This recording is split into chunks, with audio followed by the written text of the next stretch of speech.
लाड़काना से हमारे रिपोर्टर सिकंदर जना की रिपोर्ट के मुताबिक पीपल्स पार्टी लाड़काना के मुंतखब MP आदिल अल्ताफ़ खान उन्नड़ के भाई कौमों में सुलह करवाने के तौर पर मशहूर अदनान अल्ताफ़ खान उन्नड़ के बेटों अल्ताफ़ हुसैन खान उन्नड़ जूनियर की जन्म सालगिरह बड़े जोश और जज्बे के साथ मनाई गई। लाड़काना की तारीख में बड़ी और मुनफरिद सालगिरह थी जिसमें 2000 से ज़ायद शख्सियात ने शिरकत की।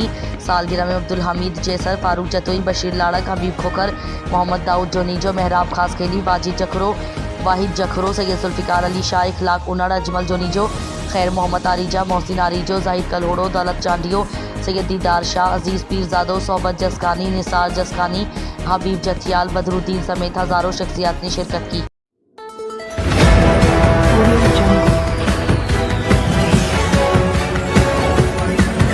Audio Jungle.